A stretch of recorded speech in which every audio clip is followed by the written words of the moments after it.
चाही बस के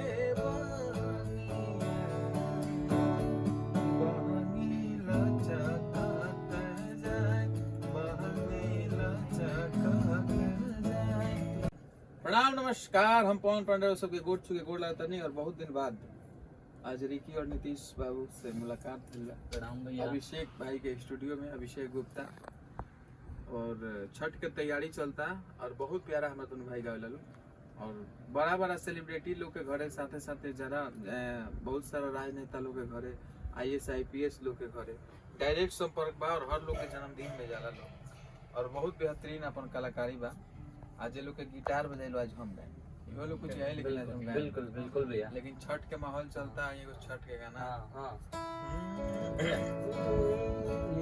कि का चाही बस के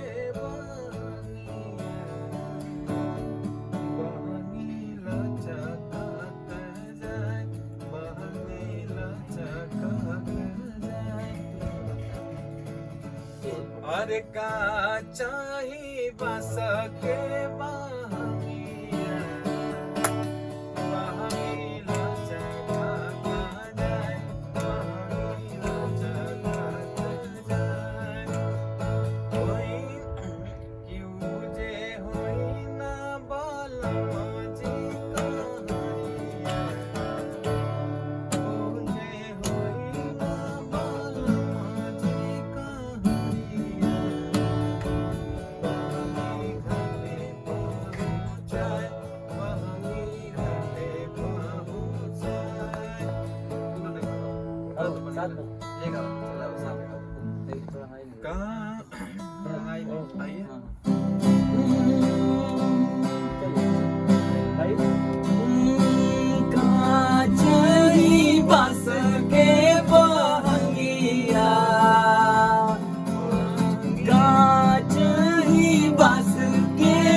लचकत